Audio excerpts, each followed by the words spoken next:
What's up guys, Unseen King here, and doing a little commentary. Thought I'd do one. I haven't uploaded a commentary on this channel in a while. So this commentary is about the gameplay, but before I get started on that, well, let me just talk about one thing about the gameplay. This is an Akimbo Skorpians with Flak Jacket, Flak Jacket, Steady Aim, and Tac Mask Pro. Flak and Steady Aim are also Pro. This is the game where I go #1 on my team with Akimbo Skorpians, so it's a really well played game, and I'll break it down and show you guys like what makes it successful to use an Akimbo Skorpians and why it's one of my favorite guns in the game to use, or at least most fun. But before I get started on the gameplay commentary, I just wanted to touch on a couple things. I uploaded Gears of War 3. I'm uploading Gears of War 3 campaign, and I'm uploading it by the chapter, so chapter 1, chapter 2. I uploaded chapter 1 I think a couple of days ago, and so yeah, it's fun playing Gears. I definitely enjoyed. I didn't think I would. Gears 2 was really annoying to me. But yeah, I like Gears 3, and I've been uploading the chapters, but it's not getting very many views. So I don't know if I should continue doing it. If that's something you guys are interested in watching, I'm doing it with like minimum of one other person with me, so it's co-op. But I mean, if you guys don't want or are not really interested in that, you could leave it in the comments, and I'll just stop uploading them.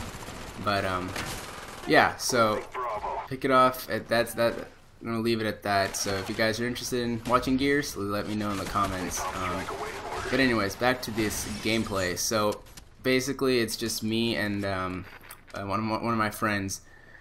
We just went into a 6v6 domination game. Usually I play Team Tac, but this one game I decided to just go into regular dom. And look at that two-piece. But decided to go into regular domination game, and it's been working out pretty well so far.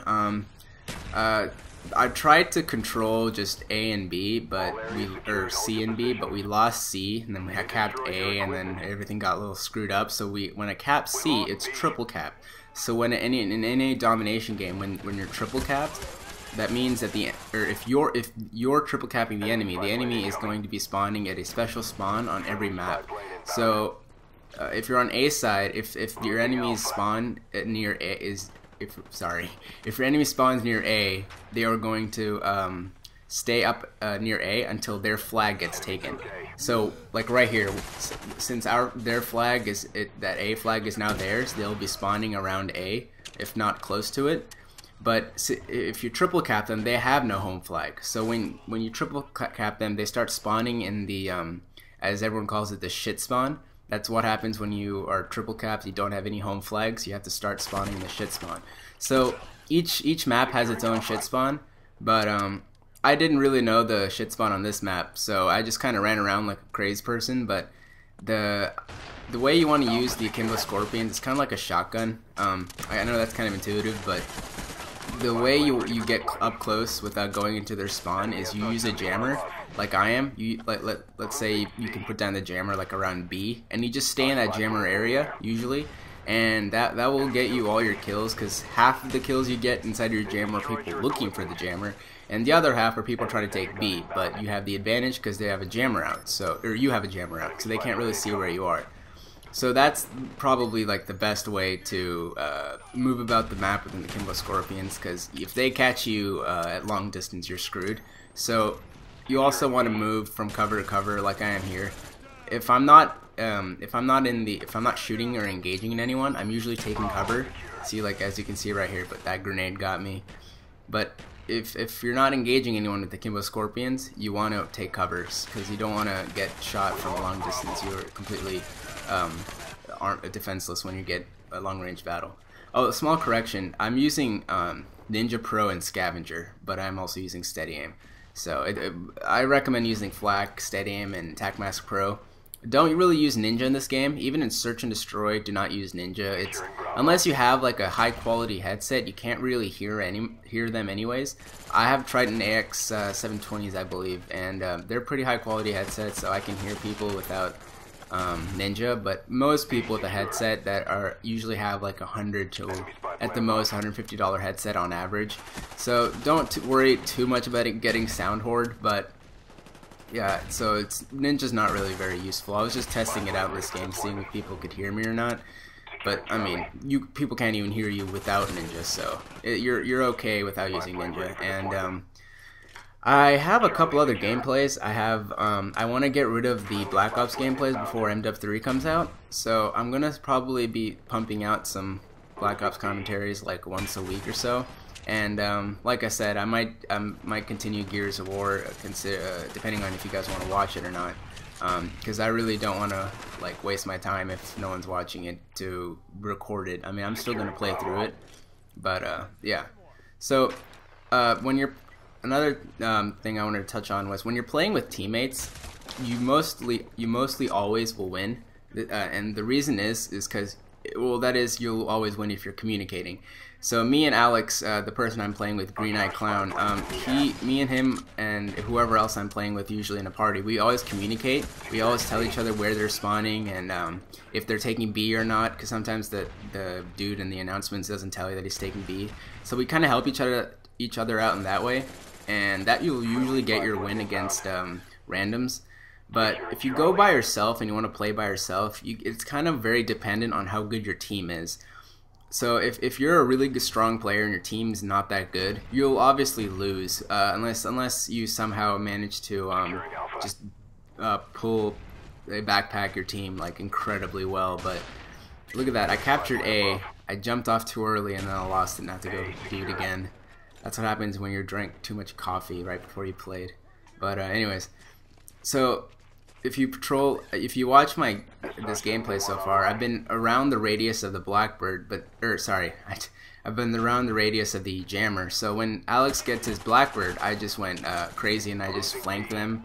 And as you can see right here, move up, there you go, just take them all out. And when you have a Blackbird, you want to be very aggressive. The reason is because once the enemy hears that the enemy SR-71 is available, they'll start camping, and you want to be able to get into a flanking position before they get into their spawn or their little camping spots. So if you could flank them before they go into their camping spots, you usually just wreck with the Blackbird. And also, if they do end up getting into their little happy fun time corner, you can always communicate with your teammates and let them know, and you guys can group together and take them out. So let's talk about the kill streaks you want to use when you're using like Akimbo Skorpians or shotguns. When you're using Akimbo Skorpians, you want to have low kill streaks set on.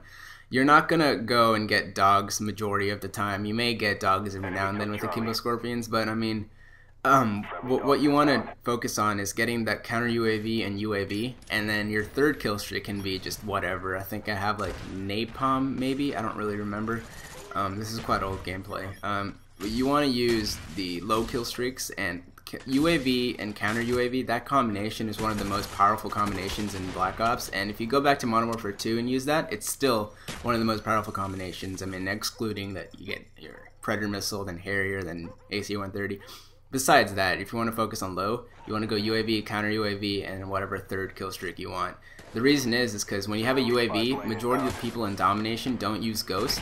Now there are special occasions where majority of your team the enemy team is using Ghost, which is frustrating. But most of them will be using like Lightweight or Flak Jacket or Scavenger, one of the perks like that. And most people won't be using Ghost, as you can see in this UAV.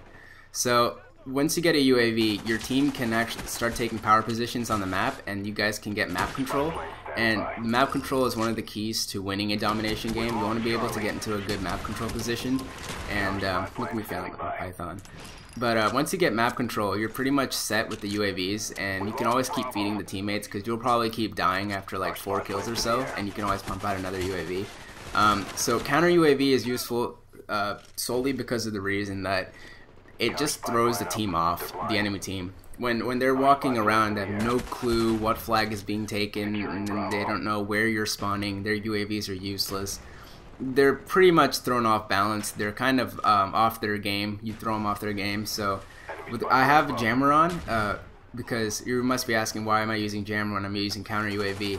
Well, the thing is, I don't always get counter UAV, so just in case I don't, I have the jammer set on B. So we always have B controlled, or most of the time, but me and Alex were complaining this entire game about our team sucking. You could see their scores at the end of the game when I popped the score up, but Look how close the game is right now, 173 to 161. That's how bad our team was. But I think it would have been a better score if I was using like a Galil or a FAMAS or something. But anyways, so when you're using for kill streaks, UAV, counter UAV, and I recommend for third kill streak, I said you can pick anything, but I'd say some kind of air support weapon or air support kill streak, so like attack helicopter, napalm, something that comes in from the air, just because those are usually way more lethal than like Sam turn. That'll help you a lot when you're going up against a good team who's using the same setup you are, because then then you're taking down their UAVs and their counter UAVs, and it helps you out a lot. But usually the third kill streak you want to go for like napalm or attack helicopter. Or if you're noticing that when you're using Akimbo Skorpians or shotguns, you're staying alive for a very long, prolonged amount of time, you could just switch it to a Blackbird or dogs and just get that 11th or 8th kill streak, and it'll help out your team a lot. But so the gameplay here, it's now we're tied, and we see this. That's a shit spawn right there. They have both their home flags, and it won't put us on B to spawn, so it spawns us in that shit spawn over there. So when you're playing in your triple cap, keep that in mind. They will not be spawning in their original position. They're going to be moving around, which is why when you're playing team deathmatch, you don't want to go to the enemy spawn constantly, because if they switch, they spawn behind you and you'll get flanked. So you don't want to do that. You want map control, and you kind of want to spawn trap them, but not really. But yeah, so I helped you guys get better with Akimbo Skorpians and shotguns. Final score was, put them up there. There it is, 33 and 14. My friend Green Eye Clown went 34 and 15. And look at our team, 17 and 27. What is that guy doing? Anyways, guys, thanks for watching, and I will see you later.